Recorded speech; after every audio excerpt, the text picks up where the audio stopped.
The recruits thought it was hilarious. Hand the old veteran a foreign sniper rifle he's never seen before, blindfold him in front of everyone, and watch him fail. The laughter grew louder as the black cloth covered his eyes. They expected embarrassment. They expected him to give up. Instead, he fired 3 shots without hesitation. When the spotters checked the target, the entire range went silent. Every single round had drilled through the exact same hole at 300 meters. The instructor's face went white. He recognized something no one else did yet. From which city in the world are you watching this video today? If you enjoy stories of quiet respect and hidden legends, consider subscribing. What happened next would reveal a truth these recruits were never prepared to face. The morning sun cut across Fort Drummond Advanced Marksmanship Training Facility in clean, sharp lines. Everything about the place was modern. The targets were digital. The scopes had integrated ballistic computers. Even the coffee in the observation booth came from a machine that remembered your preferences. This was where the future of warfare was being refined, one precision shot at a time. Corporal Bridger Hale lined up his 4th consecutive bullseye and grinned at the small camera mounted on his rifle's rail system. He'd post this later with some caption about next-generation warriors. His followers ate that stuff up. 300 meters downrange, the smart target registered another perfect hit and displayed his name on the leaderboard mounted above the rangemaster's station. First place, again. Private Lennox Farrow whistled from 2 lanes over. He was filming on his phone, trying to capture the moment Bridger's name climbed the rankings. The two of them had been competing for top marks since basic training, but Bridger always had that extra edge. Confidence maybe, or just the willingness to perform for an audience.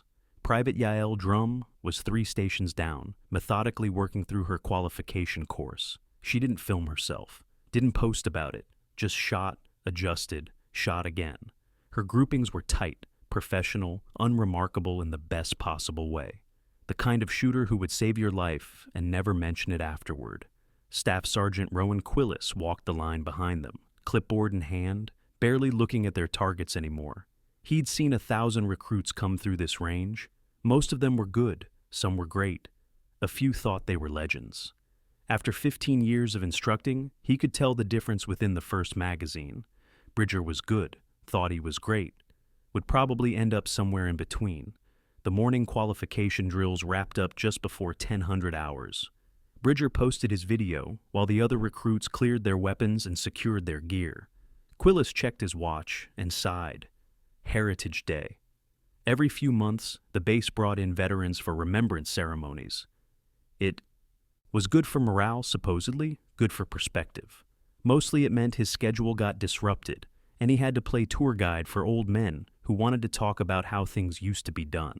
A white VA shuttle pulled up near the range entrance. Quillis watched it through the fence line, already resigned to whatever story he was about to hear. The door opened and an old man stepped out. Late 70s, maybe older. Weathered face that had seen too much sun. Military surplus jacket, olive drab, with no unit patches or insignia. Just fabric and age. He moved slowly, but there was something deliberate about it. Not frailty, just economy of motion. Quillis met him at the gate and extended a hand. The old man shook it once, firm but brief, and said nothing. No introduction, no small talk. Just a nod that said he was here because someone told him to be.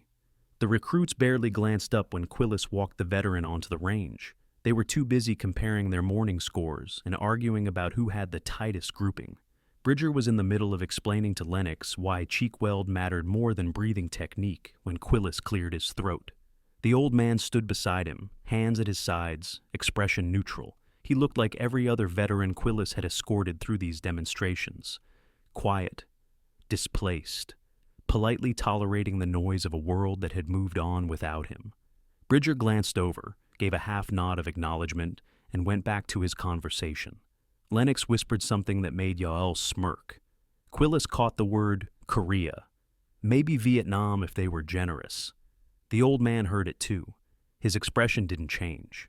Quillis went through the standard speech about honoring service and remembering sacrifice. The recruit stood at a loose sort of attention, the kind that looked respectful from a distance but was really just going through motions. The old man listened without reacting. When Quillis finished, he gestured toward the historical display table near the back wall. The table held a rotating collection of older weapons, decommissioned pieces from different eras, maintained for educational purposes. Today's selection included an M1 Garand, a Vietnam-era M16, and a weathered Dragunov SVD sniper rifle. The Dragunov looked out of place among the American hardware, foreign-made, Soviet design. The wood stock was scuffed, and the bluing on the barrel had worn through in places. Bridger wandered over to the table while Quillis was explaining the history of marksmanship training.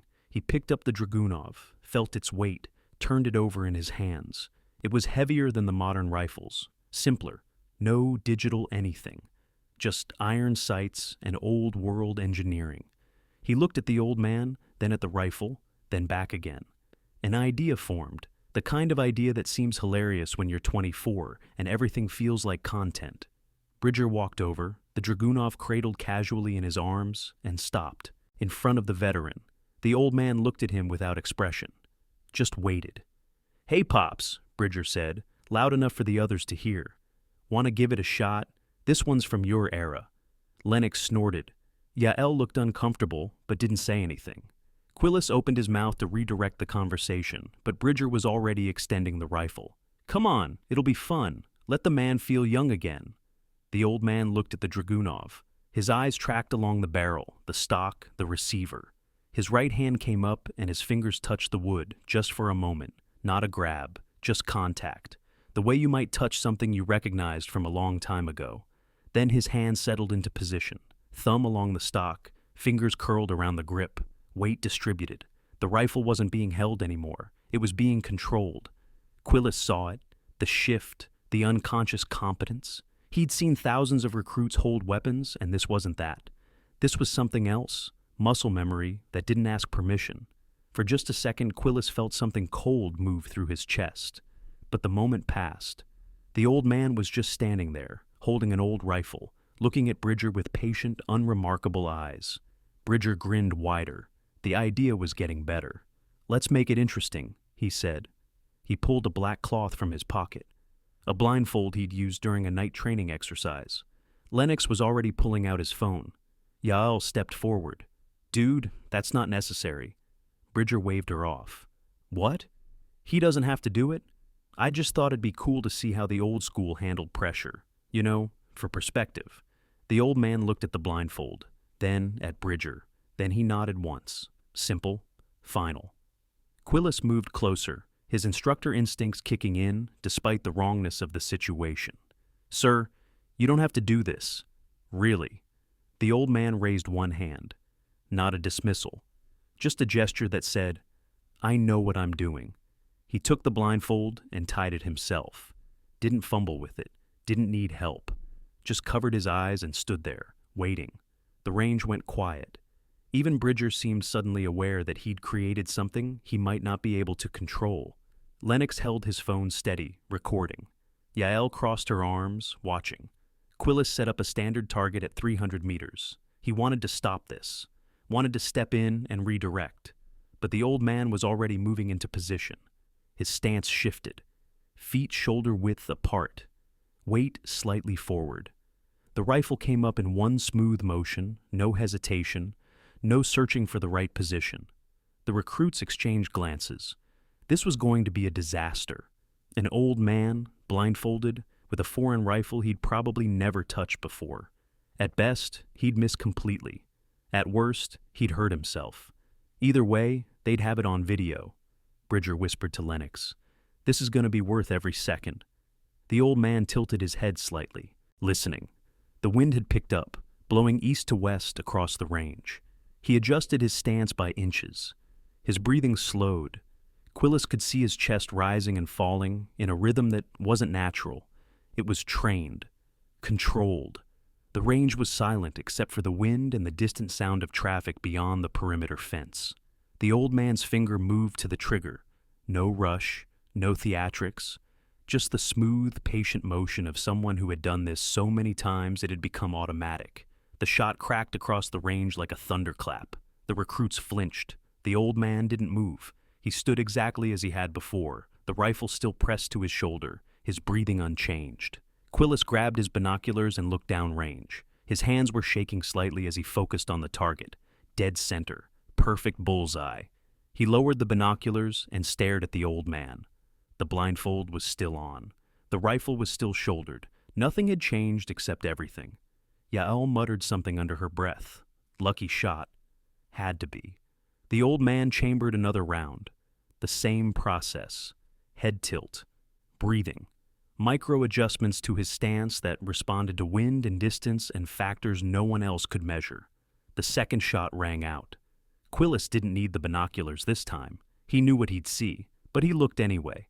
Tighter grouping. Same hole, widened. Bridger's grin was gone. His phone was still recording, but his hand had dropped slightly.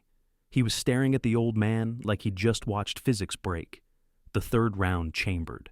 The old man shifted his weight a fraction of an inch. His breathing cycle completed. The rifle fired. Quillis looked through the binoculars one more time. His heart was pounding now. His mouth had gone dry. All 3 rounds. Same hole. Drilled through the exact center of the target.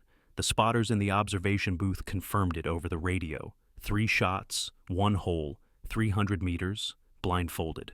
Complete silence. Bridger's phone was still recording. Lennox had stopped moving entirely. Yael was staring at the target display, trying to process what the numbers were telling her. Quillis lowered his binoculars. He wasn't looking at the target anymore. He was looking at the old man's posture, the way he held the rifle, the breathing pattern, the stance. He'd seen it before, years ago, in training footage that wasn't supposed to exist. His lips moved, forming a word that barely had sound, a name that shouldn't have been possible. The old man still hadn't moved. The blindfold was still on. The rifle was still shouldered. He stood there like a statue, like something carved from stone and memory. And Quillis felt his entire understanding of the morning shift into something else, something bigger. The recruits were frozen. The range was silent.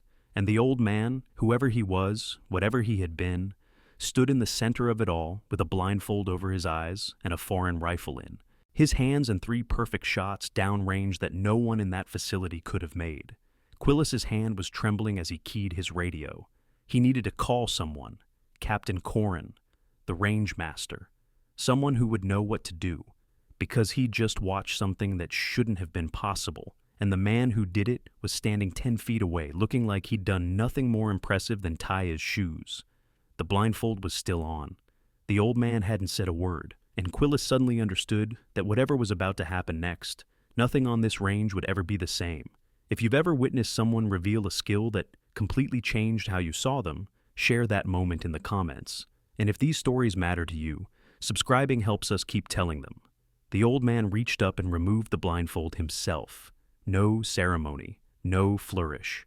Just pulled it off and folded it once before handing it back to Bridger. His eyes were calm, unremarkable. The kind of eyes that had seen everything and decided most of it wasn't worth commenting on. He set the Dragunov down on the shooting bench with the same careful precision he'd used to fire it. Didn't drop it, didn't hand it off. Just placed it there like it was something borrowed that needed to be returned in the same condition. Quillis walked forward. His legs felt strange, like they weren't quite receiving the signals his brain was sending. He'd been an instructor for 15 years. He'd trained snipers. He'd watched Olympic-level marksmen demonstrate technique. He'd seen some of the best shooters in the military put rounds on target under pressure. What he'd just witnessed wasn't in the same category. It wasn't even in the same universe. He stopped 3 feet from the old man and realized he didn't know what to say. His clipboard hung loose in his hand. The words he'd prepared for Heritage Day, the practice script about honoring service and remembering sacrifice, felt completely inadequate now. "What's your name, sir?" The old man looked at him for a moment, not hostile, not evasive, just considering whether the question deserved an answer. "Garrick," he said finally. Garrick Lowe. The name hit Quillis like a physical object. He actually stepped back. His mouth opened, but nothing came out. His mind was racing through old training materials, declassified reports he'd read years ago, stories that were half legend and half redacted document. The name Lowe appeared in some of those stories, always in footnotes, always with qualifiers, unconfirmed, alleged, rumored. Bridger looked between them, confused. Who? Quillis couldn't answer. His hand had come up to cover his mouth. He was staring at Garrick like the man had just materialized out of thin air. When he finally spoke, his voice was barely above a whisper. "You were Sergeant Major Lowe, 75th Regiment, May CV Sa G." He stopped himself. The rest of the sentence was classified, or had been. He wasn't even sure anymore. Yael had her phone out. She was typing the name into a search engine, but her expression said she wasn't finding anything useful. Just fragments, redacted records, Wikipedia stubs that raised more questions than they answered, ghost operative status, unconfirmed kills, operations that officially never happened. Lennox leaned over her shoulder, reading. "What's Mac v. SOG?" Quillis found his voice again, though it still shook. Vietnam, special operations, deep reconnaissance. The kind of missions that didn't make it into after-action reports because officially they never occurred. He paused, trying to organize thoughts that felt scattered across decades of military history. May CV SOG ran operations across the border. Laos, Cambodia, North Vietnam. Places American forces weren't supposed to be. The teams went in small, usually 6 men or fewer. No support, no air cover unless things went completely sideways. And even then, extraction wasn't guaranteed. Bridger's face had gone pale. That's not possible. There's no way he could be. His sentence died in his throat, because Garrick was still standing there, still calm, still unremarkable. And 300 meters downrange was a target with 3 bullets drilled through the exact same hole. Yael was scrolling through search results, her frustration visible. There's almost nothing here, just mentions in historical forums, references to classified operations, one military history blog that calls him a legend that probably never existed. She looked up at Garrick, then back at her phone, then at the target downrange. Her hands were shaking slightly. Quillis noticed something else now, the way Garrick stood. Weight distributed evenly, hands relaxed at his sides. Not the posture of an old man trying to maintain dignity. The posture of someone who could move instantly if necessary, who was constantly aware of exits and sightlines and potential threats. It was subtle. Most people wouldn't notice. But Quillis had spent enough time around special operations veterans to recognize the signs. A door opened in the observation booth. Captain Idris Corin stepped out onto the elevated walkway that overlooked the range. She was 52, career military, with the kind of presence that made even senior officers straighten their posture. She'd been watching the entire morning from behind tinted glass. She descended the metal stairs slowly. Her boots rang against the grating. Every recruit on the range could hear her coming. The sound was deliberate, measured. When she reached the bottom, she walked directly to Bridger.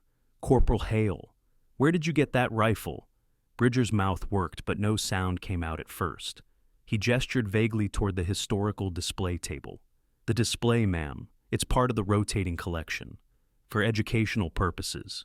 Corin looked at the Dragunov, then at Garrick, then back at Bridger. Her expression was unreadable. That rifle was recovered in 1971. Laos border, found next to 17. Confirmed enemy kills. All headshots, no spotter, no radio support, no extraction team. She let the words sit there. The recruits were completely still now. Even the wind seemed to have stopped. The mission file is still sealed. Quillis felt his chest tighten. He'd read about that mission, or tried to. Most of the report was black ink on black ink. Just enough left visible to suggest something extraordinary had happened. Something that the military had decided the world wasn't ready to know about. He remembered the details that had been visible. A reconnaissance team had been compromised deep in Laotian territory. Enemy forces converging from multiple directions. Radio communication cut off. Helicopter extraction impossible due to weather and enemy air defenses. The team was supposed to be written off. Acceptable losses in an operation that officially didn't exist. But someone had gone in anyway. Alone. With nothing but a liberated enemy weapon and a mission that any sane person would have considered suicide. Corin walked past Bridger and stopped in front of Garrick.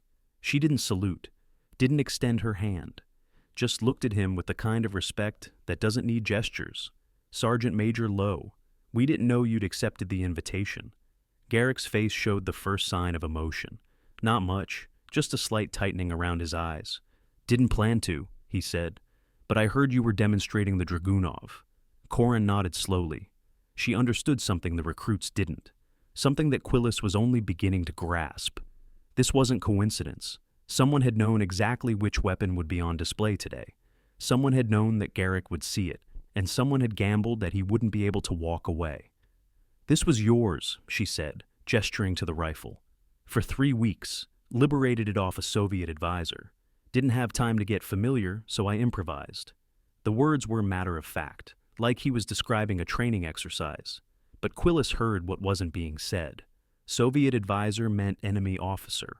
Liberated meant killed in combat. Didn't have time to get familiar meant he'd used an unfamiliar weapon system in hostile territory with lives depending on every shot. And 3 weeks. Most operations lasted days at most. 3 weeks behind enemy lines with no support meant living off the land, evading constant patrols, fighting only when absolutely necessary, and disappearing before reinforcements could arrive. It meant existing in a state of perpetual alertness that would break most people within 72 hours. Bridger's voice was small now, all confidence gone.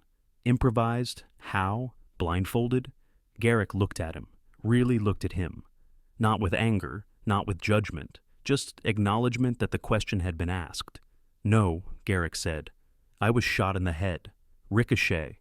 Lost vision in both eyes for 6 days. Still had a mission." The silence that followed was absolute. No one moved. No one breathed. The weight of what he just said pressed down on the range like atmospheric pressure before a storm. Yael spoke first, her voice barely audible. "You completed a mission, Blind?" Garrick's expression didn't change. It came back. Mostly. Quillis felt something break inside him. Not emotionally, structurally. Like a wall he'd built over years of training, and doctrine had just been demolished. He'd spent 15 years teaching recruits how to shoot, how to adjust for wind and distance and elevation, how to control breathing and manage stress. And this man had done all of it without being able to see.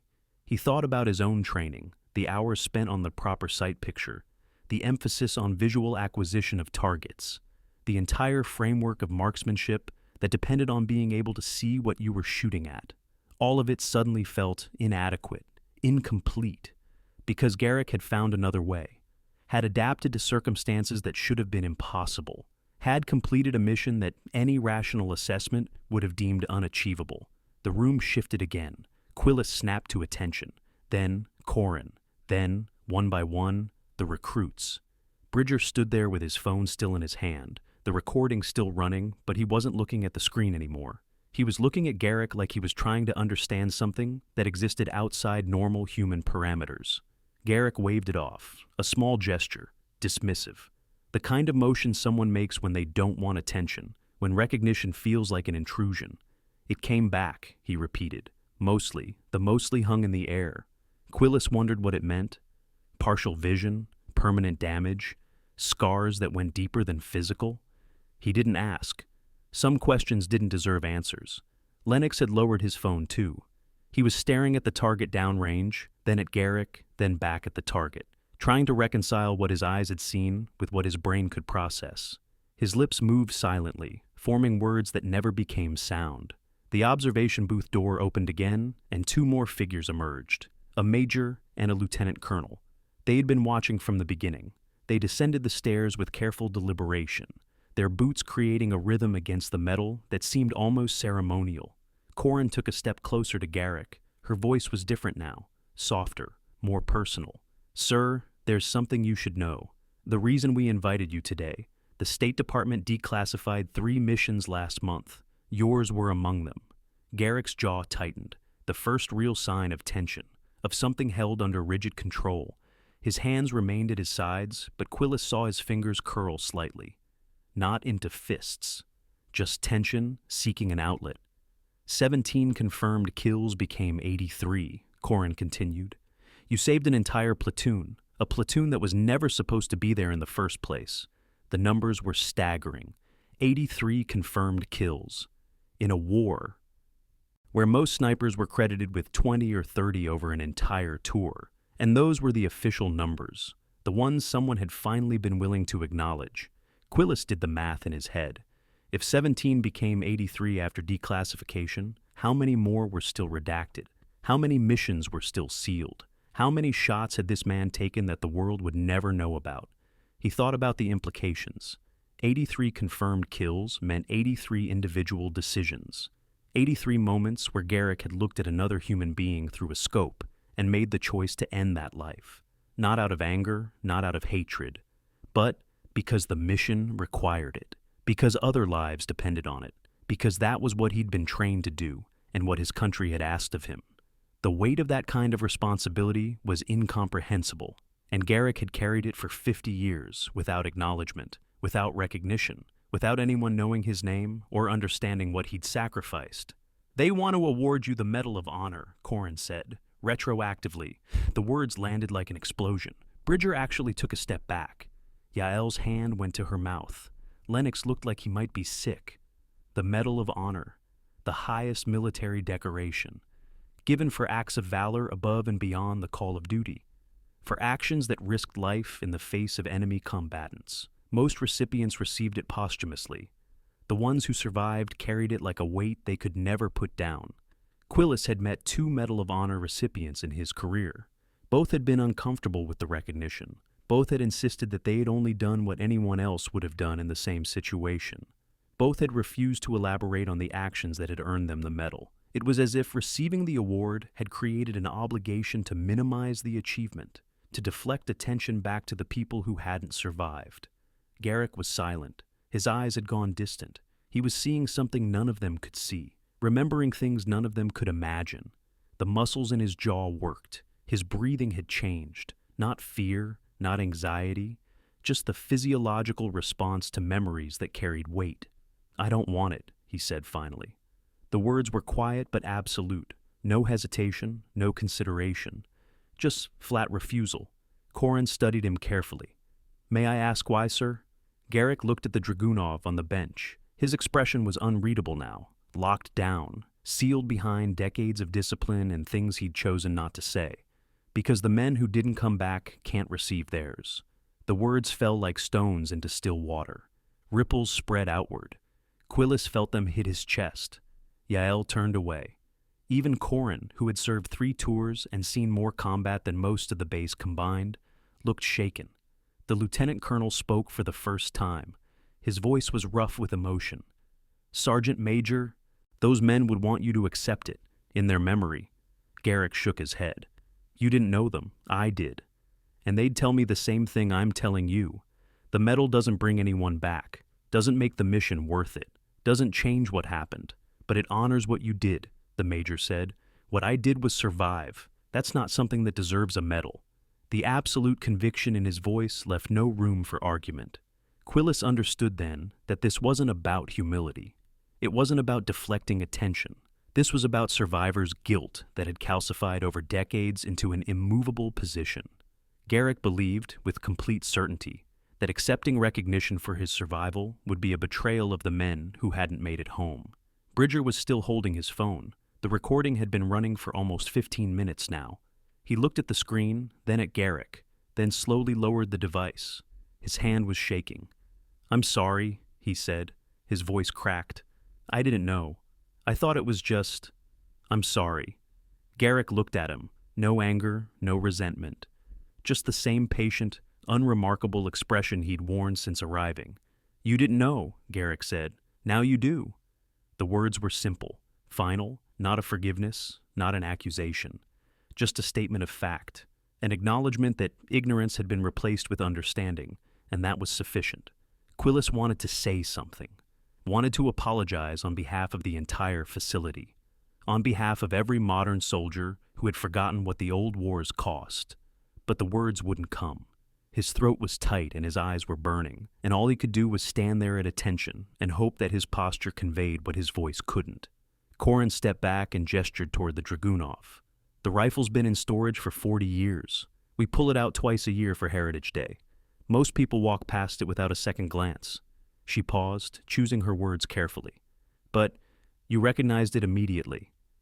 Garrick nodded once. "Hard to forget a weapon that kept you alive for 3 weeks. How did you learn to use it?" Yael asked. Soviet weapons training wasn't part of U.S. military doctrine.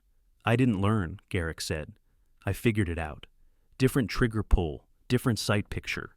The scope was calibrated in meters, but the hash marks were Cyrillic. I had to estimate based on what I could observe. He was describing it like a technical problem, like troubleshooting a piece of equipment, not like surviving behind enemy lines with a weapons system he'd never been trained on while recovering from a head injury that had temporarily blinded him. The Dragunov uses a different operating system than American rifles, the major said. Short-stroke gas piston. The recoil impulse would have felt completely different. It did, Garrick confirmed. Took about 50 rounds to get a feel for it. I didn't have 50 rounds to spare, so I made adjustments on the fly. 50 rounds would have been a luxury, Quillis thought. Standard ammunition loads for reconnaissance operations were minimal. Every ounce counted. Carrying extra magazines meant sacrificing something else. Food, water, medical supplies. And Garrick had been using enemy ammunition. Whatever he could scavenge.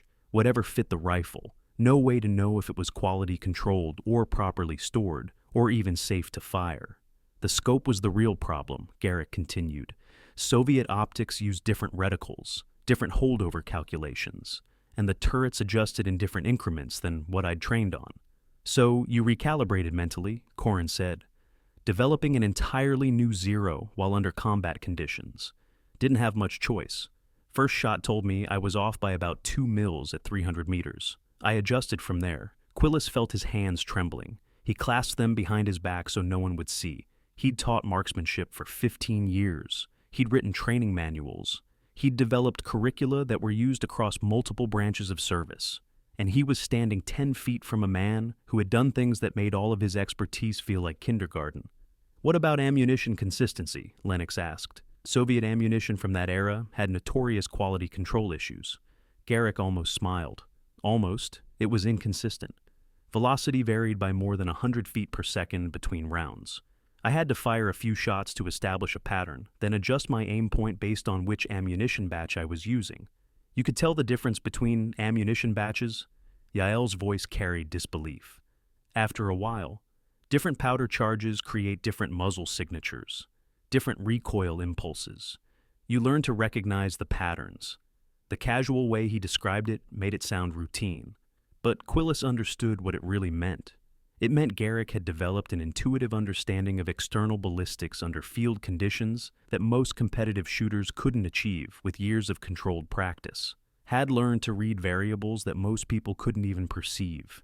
Had adapted to circumstances that should have made accurate shooting impossible. The observation booth door opened again. 2 more officers emerged, followed by a civilian in a dark suit. They descended the stairs and the civilian approached Corin. He whispered something. She nodded and turned back to Garrick. Sir, this is Deputy Director Kellner from the State Department. He's been overseeing the declassification process. Kellner extended his hand. Garrick shook it briefly. Sergeant Major Lowe, it's an honor. The declassification of your service record has been enlightening and humbling. Kellner opened a folder he'd been carrying. I've been authorized to share some details that were previously restricted. With your permission. Garrick said nothing. Just waited. The platoon you extracted in 1971. They were CIA officers, operating under deep cover, gathering intelligence on Soviet supply routes through Laos. When they were compromised, the decision was made at the highest levels to disavow them. No rescue, no acknowledgement, plausible deniability. His voice carried something between anger and shame. Someone decided that wasn't acceptable. Someone went in anyway, without orders, without authorization, without backup. He looked at Garrick. That someone was you. The words hung in the air. Quillis processed what he was hearing. Garrick hadn't been following orders. He'd violated them. Had gone rogue to save people his own command structure had abandoned. Had risked court-martial and dishonorable discharge, and possibly treason charges to do what he believed was right. The 6 men you brought out, Kellner continued, went on to have distinguished careers in intelligence.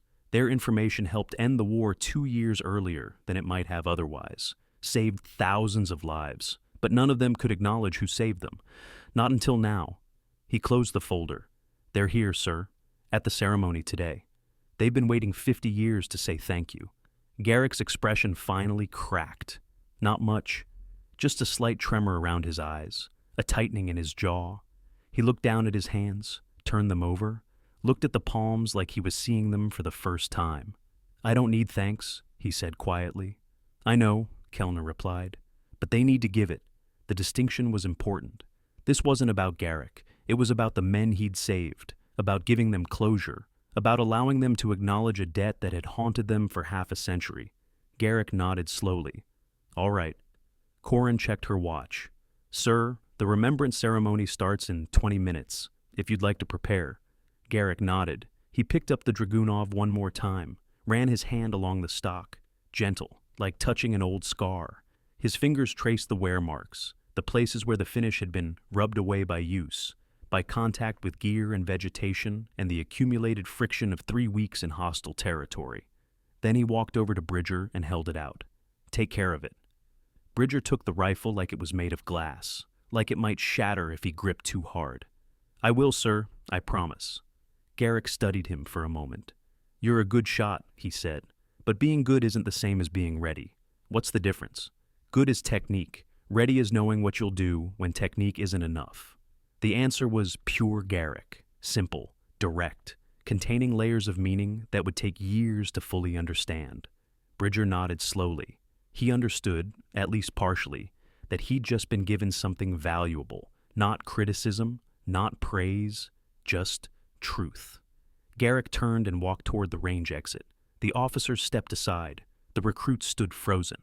Quillis felt tears on his face and didn't bother wiping them away. Some moments demanded emotional honesty. This was one of them. Garrick reached the door and stopped. He didn't turn around, just stood there with his hand on the frame. The sunlight beyond the door created a silhouette, made him look younger somehow, or maybe just timeless, like he existed outside the normal flow of years. Quillis knew he had one chance, one question, and he asked the only one that mattered. "Sir, what was the hardest shot you ever took?" The silence stretched. For a moment, Quillis thought Garrick wouldn't answer. Then the old man turned, just slightly. Enough to show his profile, enough for them to see the ghost of a smile. "The ones I didn't." The answer landed with perfect weight, because of course it did. The hardest shots weren't the impossible ones that required perfect technique and environmental mastery. The hardest shots were the ones where you had a clear target and decided not to fire, where you weighed the tactical value against the moral cost and chose mercy, or where you recognized that pulling the trigger would compromise the mission even if it felt justified. Those were the shots that stayed with you, the ones that required more courage than firing ever did. Garrick walked through the door and disappeared into the sunlight beyond. The range was silent. No one moved for several seconds. Bridger was still holding the Dragunov. Lennox's phone was still recording, but his hands had dropped to his sides. Yael was staring at the empty doorway like she expected Garrick to reappear and tell them it had all been an elaborate lesson. Quillis lowered his head. His shoulders shook. 15 years of teaching suddenly felt hollow. All the courses and certifications and commendations meant nothing compared to 3 shots through a blindfold and a man who had given everything and asked for nothing in return. The major placed a hand on Quillis's shoulder. "Get yourself together, Staff Sergeant. That man just gave your recruits the best lesson they'll ever receive. Don't waste it." Quillis nodded, wiped his face, straightened his posture. The major was right. This wasn't about him. This was about remembering, about understanding the cost, about recognizing that the privileges they enjoyed had been purchased with blood and sacrifice by people who never expected gratitude. Corin addressed the recruits. "You're dismissed. Get cleaned up for the ceremony. And Corporal Hale." Bridger snapped to attention. "Ma'am, that video goes nowhere except the training archive. Understood?" "Yes, ma'am." "Good. Because what you filmed today is sacred. Treat it that way." She turned and followed the other officers back toward the main building. The recruits began to disperse slowly, moving like people in shock. Quillis stayed on the range, staring at the target 300 meters away. 3 holes, 1 point of impact, blindfolded. He walked downrange himself, took the long walk across the firing line to the target stations. When he reached the target that Garrick had engaged, he stopped and just looked at it. The 3 bullet holes were so perfectly aligned they appeared to be a single ragged opening. The paper around the holes showed minimal tearing, clean entry, perfect placement. He took out his measuring tape and confirmed what his eyes already told him. The grouping measured less than half an inch. At 300 meters, blindfolded, with an unfamiliar weapon system. Quillis carefully removed the target from its frame and rolled it up. This would go in the archive. Future generations would study it, would try to understand how it was possible, would develop theories and conduct experiments and probably never fully grasp what had really happened here, because the target only told part of the story, the technical part. What it couldn't show was the weight of experience, the accumulated knowledge of 1,000 missions, the muscle memory developed through years of practice under conditions that would break most people, the absolute certainty that came from having done the impossible so many times it stopped feeling impossible. He walked back to the firing line. The other recruits had left. The range was empty now, except for the wind and the distant sound of traffic. He stood there for a long moment, just breathing, trying to process what he'd witnessed. His radio crackled. "Quillis, you copy? Go ahead. Range control needs to know if we're clear for afternoon qualifications." Quillis looked at the empty firing positions, the abandoned brass casings glinting in the sunlight, the Dragunov sitting on the bench where Garrick had placed it. "Negative," he said. "Range is closed for the rest of the day. Copy that. Any particular reason?" He thought about how to answer, how to explain that the range felt different now, that continuing normal operations after what had happened seemed wrong somehow, like conducting business as usual after witnessing something sacred. "Maintenance," he said finally. "We need to recalibrate some equipment." It wasn't a lie, not really. They did need to recalibrate, not the equipment, themselves. Their understanding of what excellence meant, their appreciation for the sacrifices that had been made, their recognition that they were part of a continuum that stretched back through generations of warriors who had given everything. Roger. Range closed until further notice. Quillis secured his gear and walked toward the main building. The remembrance ceremony would start soon. He needed to be there. Needed to see the moment when Garrick met the men he'd saved. Needed to witness whatever closure that reunion might provide. He thought about the men who didn't come home, the ones Garrick had mentioned, the platoon he'd saved, 83 confirmed kills. How many missions still sealed? How many shots still unrecorded? How many names still classified? The invisible war that had been fought in silence by men who understood that some things were more important than recognition. And he thought about the recruits, Bridger and Lennox and Yael and all the others who would come. Through this facility in the years ahead, they would hear this story, would study the footage, would examine the target, and maybe, if they paid attention, they would understand that being a warrior wasn't about technology or tactics or even skill. It was about character, about making impossible choices in impossible situations and living with the consequences, about serving something larger than yourself, even when no one would ever know. That was the lesson Garrick had taught today. Not with words, with presence. With 3 shots through a blindfold and a quiet refusal of recognition that spoke louder than any speech. Quillis reached the main building and paused at the entrance. Through the windows, he could see people gathering for the ceremony. Officers in dress uniforms, veterans in their old unit jackets, civilians who looked uncomfortable in formal attire, and somewhere among them, 6 men who had waited 50 years to say thank you to the person who saved their lives. He pushed through the door and went to find his place, because some moments demanded witness, and this was one of them. If you've ever met someone whose quiet competence completely changed your understanding of excellence, share that story below. Consider subscribing to support these accounts of service that deserve to be remembered.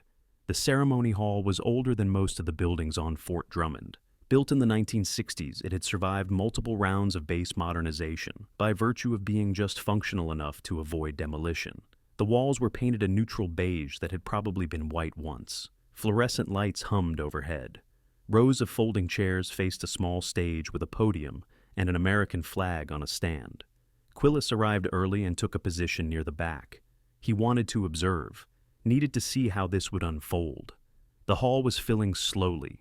Officers in dress uniforms, enlisted personnel who'd been voluntold to attend, a handful of civilian contractors who worked on base, and scattered among them, older men in leather jackets and ball caps with unit insignia embroidered on them, veterans from different eras, different wars, all drawn by the common gravity of remembrance.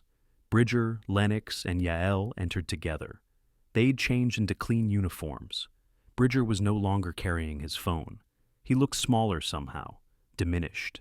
The swagger that had defined his morning was completely gone. They found seats in the middle section and sat quietly. None of them spoke. Quillis watched the stage. A small table had been set up with photographs, black and white images of soldiers from Vietnam, young faces under helmets, serious expressions, the kind of photos that get taken before missions and discovered decades later in boxes nobody wanted to open. He wondered if any of them were men Garrick had served with, men who didn't come home. Captain Corin entered from a side door, followed by the lieutenant colonel and the major. They took positions. Near the stage, then Deputy Director Kellner appeared, accompanied by 6 older men. They ranged in age from late 60s to mid-70s, well-dressed, comfortable, the bearing of people who'd been successful in life. But something in their eyes suggested they carried weight that success couldn't erase. The 6 men moved to the front row and sat together. They kept glancing at the entrance, waiting. At precisely 1100 hours, Garrick walked in. He'd changed clothes. Instead of the surplus jacket, he wore a dark suit that looked like it had been purchased specifically for occasions like this. Well-fitted, but not expensive. Conservative. The kind of thing a man wears when he doesn't want to stand out but understands the situation requires formality. His shoes were polished, his collar was straight, but his face held the same unremarkable calm it had on the range. He walked down the center aisle, and the 6 men in the front row stood as one, not at attention, just rising, acknowledging. Their faces showed emotions that words couldn't capture: gratitude, relief, something close to reverence. Garrick stopped when he reached them. For a long moment, nobody moved. Then one of the 6 men stepped forward. He was tall, silver-haired, probably mid-70s. His hand extended and Garrick took it. The handshake lasted several seconds. The man's other hand came up and gripped Garrick's forearm. His mouth moved, but Quillis couldn't hear what he said. Whatever it was, Garrick nodded once. The other 5 men approached one by one. Each handshake was its own moment, its own exchange of something that didn't need an audience. By the time the last man had greeted him, several people in the hall were crying quietly. Corin stepped to the podium and the room settled. She waited for complete silence before speaking. We're here today to honor service, to remember sacrifice, and to recognize that some debts can never be repaid, only acknowledged. Her voice was steady, but carried emotional weight. Quillis noticed her hands gripping the podium edges. She was holding herself together through discipline. 50 years ago, 6 American intelligence officers were operating behind enemy lines in Laos. Their mission was critical. Their presence was classified. When they were compromised and surrounded, the decision was made at the highest levels of government to disavow them, to deny they existed, to leave them to their fate. The room was absolutely still.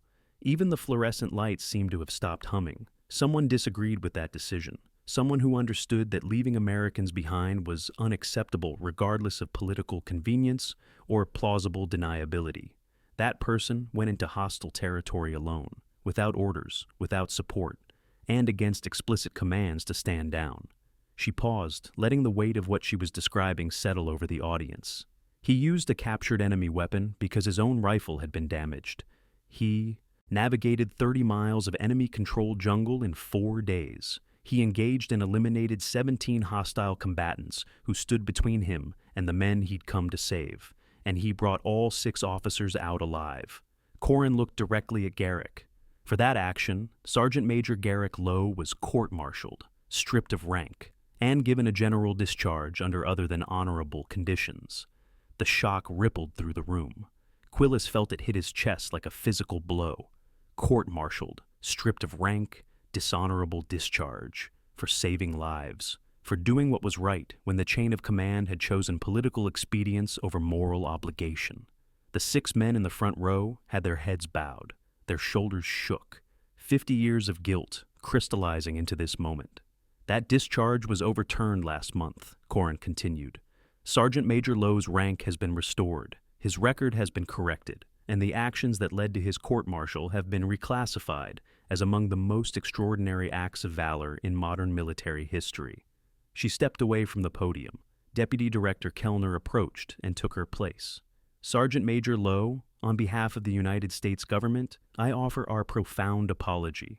What was done to you was wrong. The men who made those decisions are no longer alive to be held accountable. But the institution they represented acknowledges its failure. Kellner opened a folder and removed a document. This is a presidential commendation, signed yesterday. It recognizes your service and sacrifice. It doesn't undo what happened, but it's a start. He held the document out. Garrick didn't move at first. Then slowly he walked to the stage and accepted it. He looked at the paper for a moment, then folded it carefully and put it in his jacket pocket. "Thank you," Garrick said. His voice was quiet but carried through the room. "But this isn't for me. This is for the men who followed orders and died for it. The ones who trusted the system and got abandoned." He turned to face the audience. "I broke the chain of command because I believed the mission was more important than my career. I knew there would be consequences. I accepted them. What I couldn't accept was letting good men die because politicians were afraid of headlines." The rawness in his voice cut through decades of careful control. This was anger, old anger. The kind that had been carried so long, it had become part of his foundation. The 6 men stood again. The silver-haired one spoke, his voice breaking. "Sir, we've lived 50 years knowing we survived because you sacrificed everything. We've built careers, raised families, watched our grandchildren grow up. Every moment of it was possible because you refused to follow an immoral order." He stopped, composing himself. "We can never repay that. But we need you to know it mattered. Our lives mattered, and you gave them back to us." The other 5 men nodded. One of them was crying openly. Another had his hand over his heart. The weight of 50 years of survivors' guilt was visible on all of them. Garrick looked at each of them in turn. Then he nodded once. "That's enough," he said simply. But it wasn't enough for them. The silver-haired man pulled something from his pocket, a small wooden box. He opened it and removed a military medal. Not a Medal of Honor, something else. Older, handmade. "After you were discharged," he said, "the 6 of us had this made. We've kept it for 50 years, waiting for the chance to give it to you." He held it up. The medal was clearly not official military issue. Someone had crafted it by hand. The ribbon was faded, but the metalwork was careful, precise. In the center was an engraving, 6 stars surrounding a single larger star. "This represents us," the man explained. 6 lives surrounding the one who saved them. We've each carried this burden separately, but it was always meant for you." Garrick stared at the medal. His jaw worked. His hands remained at his sides. For the first time since Quillis had met him, the old man looked genuinely moved, not breaking, just allowing himself to feel something he'd kept locked away. "I can't," Garrick said. "You have to," the man replied, "because we've been incomplete without it. We've spent 50 years knowing we owed you something we could never give. Let us give this, please." The plea in his voice was absolute.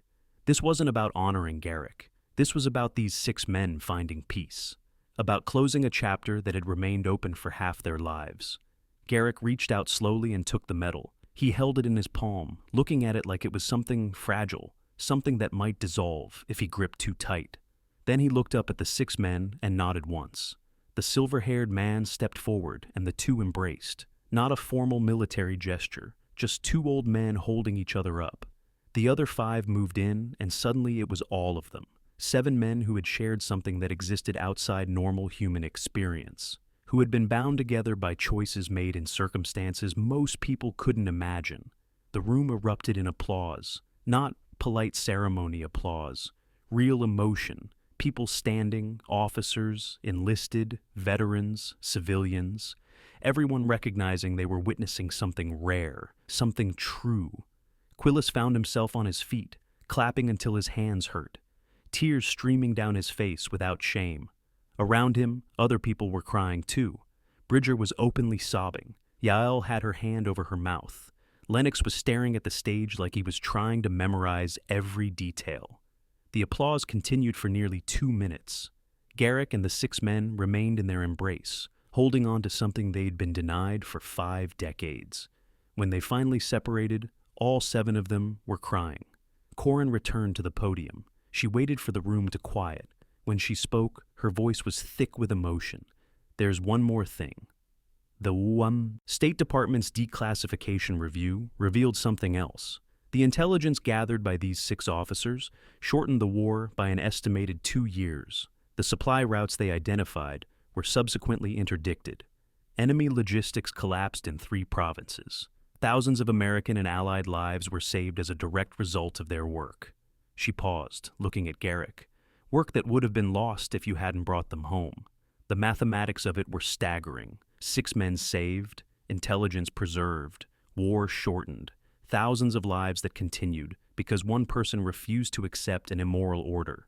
The ripple effects extending through decades, through generations. Kellner spoke again. The presidential commendation includes a provision. Sergeant Major Lowe is entitled to full retirement benefits retroactive to the date of his discharge, including back pay with interest. He looked at Garrick.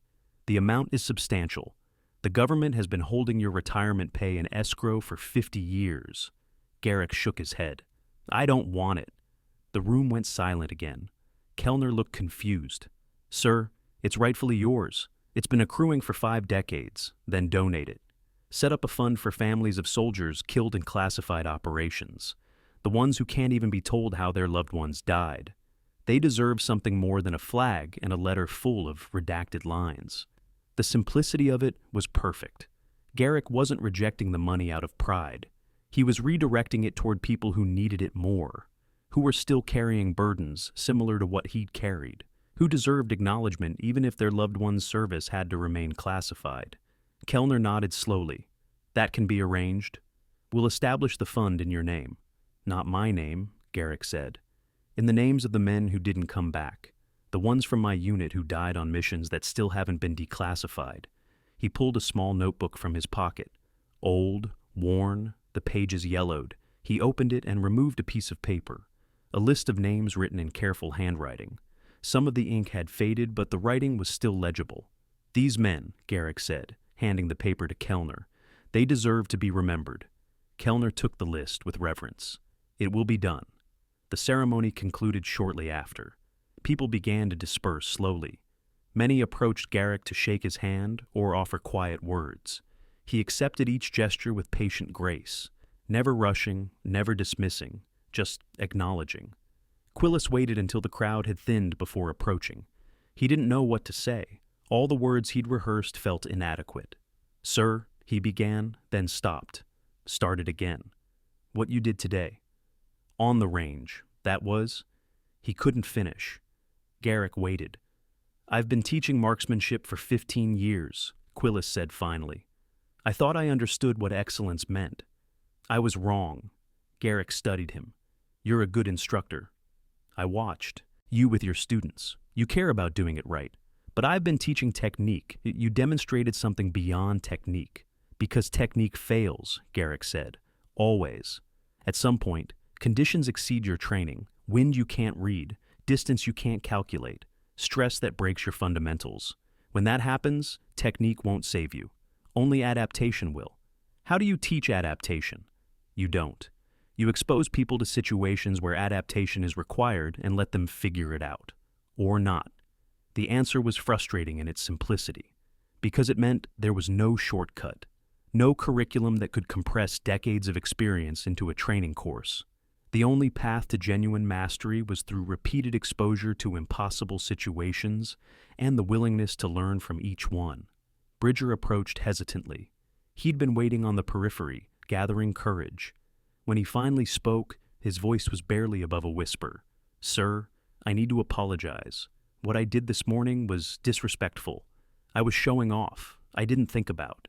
He stopped, started over. I'm sorry. Garrick looked at him for a long moment. You made a mistake. You assumed you understood something you didn't. That's not malice. That's ignorance. The question is what you do with that ignorance now that it's been corrected. Bridger nodded. I want to learn. Really learn. Not just technique. How to be ready like you said. Then start by understanding that readiness isn't something you achieve. It's something you maintain. Every day, through discipline when nothing is happening. So, when something does happen, you respond automatically. Garrick glanced at the Dragunov, which Bridger had carefully carried to the ceremony and placed on a side table. That rifle kept me alive because I maintained it. Every day, even when I was exhausted, even when it seemed pointless. Discipline in peacetime creates survival in combat. Bridger absorbed the words like they were sacred text. I understand. Do you? Garrick's expression was neutral, but his eyes were sharp. Understanding and embodying are different things. Come back to me in 5 years and tell me if you still understand. It was a challenge, a test that would take years to pass. Bridger nodded slowly, accepting it. Yael and Lennox approached together. They didn't speak, just stood at attention. Garrick nodded to them. They relaxed slightly. You three are good soldiers, Garrick said. You have potential. Don't waste it trying to be impressive. Focus on being effective. What's the difference? Yael asked. Impressive is for audiences. Effective is for missions. One seeks recognition. The other seeks results. The distinction was clear. Brutal. Necessary. Quillis made a mental note to incorporate it into every briefing he gave from this point forward. The 6 men Garrick had saved approached as a group. The silver-haired one spoke. Sir, we're gathering for dinner tonight. We'd be honored if you'd join us. Garrick hesitated. They saw it, the instinct to decline, to maintain distance, to avoid prolonging something that felt too heavy. Please, another of the men said. We have 50 years of stories to share, families who want to meet you, grandchildren who should know your name. Garrick looked at each of them again, then nodded once. All right. The relief on their faces was visible. This wasn't just about dinner. This was about integration, about bringing Garrick into the lives his actions had made possible, about showing him that his sacrifice had generated something meaningful, something that extended beyond the immediate act of rescue into generations of life and love and human connection. Quillis watched them exchange details, make plans, speak with the ease of people who'd just been released from a burden they had carried too long. And he realized that this was what justice actually looked like. Not medals or commendations or official recognition. Just people being allowed to acknowledge debts, to say thank you, to close loops that had been left open. The hall emptied gradually. Garrick was one of the last to leave. As he walked toward the exit, Quillis noticed something. The old man's posture had changed, not dramatically, just slightly. Like a weight had been redistributed, not removed, never removed, but shifted in a way that made it more bearable. Quillis stepped outside. The afternoon sun was bright, warm, the kind of day that made everything feel possible.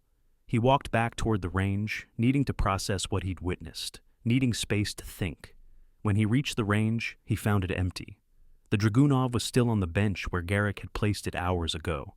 Quillis picked it up carefully, felt its weight, ran his hand along the stock the same way Garrick had, trying to understand through touch what words couldn't convey.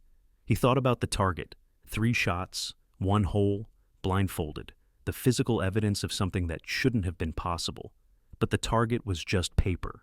The real evidence was in the 6 men who'd been saved, the intelligence that had shortened a war, the thousands of lives that had continued, the generations that had been born because one person refused to follow an immoral order. That was the real grouping, tight beyond measurement, impact beyond calculation. Quillis heard footsteps behind him. Bridger approached slowly. He'd been crying. His eyes were red. His face showed the kind of raw emotion that comes from having your worldview fundamentally altered. Staff Sergeant, Bridger said, I need to ask something. Quillis nodded. Go ahead. How do I become like him? The question was sincere, desperate. The kind of question young soldiers ask when they've glimpsed something they don't fully understand but recognize as important. Quillis thought carefully before answering. You don't. Nobody becomes like him. He's the product of circumstances and choices that were unique to his life. What you can do is learn the principles he embodies. Discipline, adaptation, moral courage, service above self. He paused. And humility. Real humility. The kind that refuses recognition because the mission was never about personal glory. Bridger nodded. I deleted the video. Quillis looked at him sharply. I thought the Major wanted it for the archive. He does. I sent him a copy, but I deleted it from my phone, from my cloud, from everywhere. Because that moment wasn't mine. It was his. And keeping it felt wrong. The maturity in that decision was remarkable. Bridger had chosen to let go of something that could have generated massive attention, could have made him famous, could have defined his identity. And he'd released it because he understood that some moments exist outside the economy of attention. Some things are sacred. That was the right choice, Quillis said. Bridger looked at the Dragunov in Quillis's hands. Can I hold it again? Quillis handed it over. Bridger took it with reverence now. No showmanship, no casual handling. He held it the way you'd hold something irreplaceable, something that carried history. This rifle has a story, Bridger said. Every scratch, every wear mark. It survived things I can't imagine. And now it's here, safe, preserved. He looked up. That's what we are too, right? We're the story that continues because men like Sergeant Major Lowe did impossible things. Quillis felt emotion tighten his throat. That's exactly what we are. They stood there together, holding the rifle that had kept a man alive for 3 weeks behind enemy lines. That had enabled 17 confirmed kills. That had been part of a rescue that saved intelligence which shortened a war. The weapon was just metal and wood, but the story it carried was infinite. Yael and Lennox appeared, walking across the range together. When they reached Quillis and Bridger, they formed a loose circle around the rifle. We were talking, Yael said, about what we witnessed today. And we want to do something. What did you have in mind? Quillis asked. A memorial, Lennox said, here on the range, for Sergeant Major Lowe and the missions that never made it into history books, for the soldiers who did extraordinary things and never received recognition. Bridger nodded. Something permanent. So future recruits who train here understand the legacy they're part of. Quillis considered it. The idea had merit, but it needed to be done right, needed to honor the spirit of what Garrick represented rather than commodifying it. Let me talk to Captain Corrin, Quillis said. If we do this, we do it properly, with input from the people who served, with respect for the families who lost loved ones in classified operations. It has to be about them, not us. The recruits agreed. They understood. This morning, they'd been children playing with tools they didn't fully respect. Now they were soldiers beginning to grasp the weight of the profession they'd chosen. The sun was starting to lower. The light had changed from harsh midday brightness to something softer, more forgiving. Quillis looked at the 3 recruits and saw their futures stretching ahead, saw the choices they'd make, the challenges they'd face, the moments when they'd remember this day and draw strength from it. Go get cleaned up, Quillis said. The ceremony left us all a little raw. Take some time, process it. We'll debrief tomorrow. They left together, talking quietly. Quillis watched them go and felt something shift in his understanding of what his job actually was. He wasn't just teaching marksmanship, he was shaping character, creating soldiers who would face impossible situations and make decisions that mattered, who would carry forward the legacy of people like Garrick Lowe. He secured the Dragunov in the arms room personally, logged it with detailed notes about its history, made sure it would be preserved properly, protected. When he finished, he stood in the quiet of the arms room and allowed himself a moment of stillness. The day had started with mockery, with dismissiveness, with young soldiers who thought they understood warfare because they could hit targets with advanced technology. It had ended with humility, with recognition, with the understanding that true excellence existed in places they hadn't known to look. That transformation was the point. That was why Heritage Day mattered. Not because it was pleasant, not because it made people feel good, but because it forced confrontation with reality, with history, with the debt owed to people who'd given everything. Quillis left the arms room and walked toward his office. He had reports to file, incident forms to complete, recommendations to write, but first he needed to call his wife, needed to hear her voice, needed to be reminded of why any of this mattered. She answered on the second ring. Hey, how was the ceremony? He took a breath. It was the most important day of my career. I'll tell you about it when I get home. They talked for a few minutes, simple conversation, normal life, the kind of ordinary exchanges that existed because extraordinary people had made extraordinary sacrifices. When he hung up, Quillis felt grounded again, connected. He walked to his office and began writing his report, but the words felt inadequate. How do you document something like this? How do you capture in official language the moment when everything you thought you understood got reorganized? when your entire professional framework got exposed as incomplete. He tried anyway. Because that was the job. Document, record, preserve, create institutional memory so future generations could learn from what had happened. Hours passed. The sun set. The base grew quiet. Quillis finished his report and read it through twice. It was technically accurate, but emotionally hollow. The facts were there, the timeline, the people involved, but the meaning, the weight, the transformation. Those things resisted documentation. He saved the file and leaned back in his chair. Through his window, he could see the range. Empty now, peaceful. Tomorrow it would fill with recruits again. They'd fire their weapons and compete for scores, and probably never know that something profound had happened here. But some of them would hear the story, would learn about Sergeant Major Garrick Lowe, would study the target with 3 shots through 1 hole, and maybe, if they paid attention, they'd understand that excellence wasn't about technology or advantage. It was about character, about choices made when circumstances exceeded training, about doing what was right when the cost was everything. That understanding would change them, would make them better soldiers, better people, would connect them to a tradition that stretched back through generations of warriors who'd served in silence and expected nothing in return. Quillis shut down his computer and prepared to leave. As he walked through the building, he passed photographs of previous base commanders, men and women who'd led and served and moved on. Their names were recorded, their achievements documented, but how many others had served just as significantly without record? How many Garrick Lowes had done impossible things in silence? The question had no answer. Just acknowledgement, just respect for the invisible foundation that held everything up. He stepped outside. The night air was cool, clear, stars visible despite the ambient light from the base. He stood there for a moment, looking up, thinking about men who'd navigated by those stars in hostile territory, who'd used them for orientation when technology failed, who'd drawn comfort from their permanence when everything else was uncertain. Garrick had been one of those men, had operated in darkness so complete that stars were the only reference point, had survived conditions that should have killed him, had made choices that cost him everything, and had done it all without expectation of gratitude or recognition.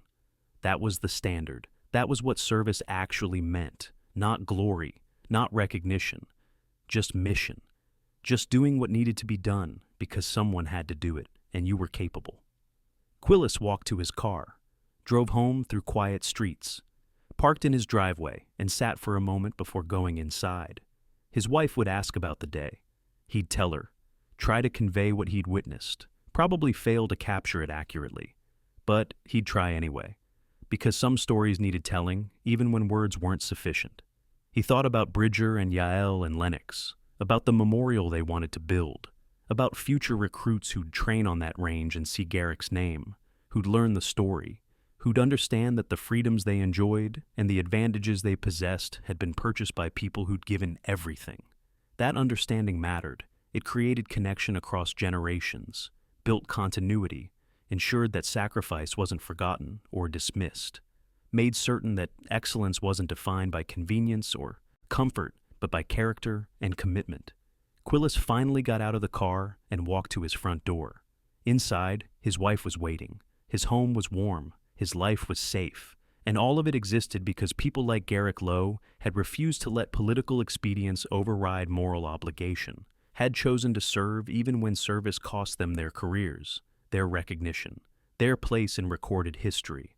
The debt could never be repaid, only acknowledged, only honored through continued service, through maintaining the same standards, through refusing to let comfort erode discipline or technology replace character.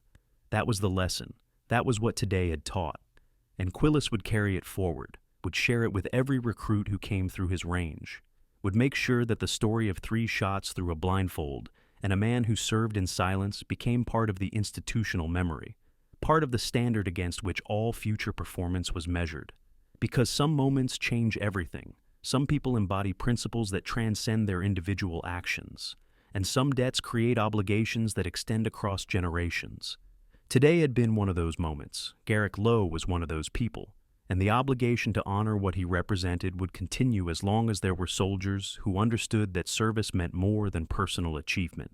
That excellence required sacrifice. that some things were worth giving everything for, even when no one would ever know. That understanding was the real memorial, more permanent than stone, more meaningful than plaques. It lived in the hearts of people who'd witnessed something true, who'd seen excellence embodied, who'd learned that the highest form of service was the kind nobody recognized until decades later, when circumstances finally allowed acknowledgement. If you know someone whose service went unrecognized for too long, share their story with respect below.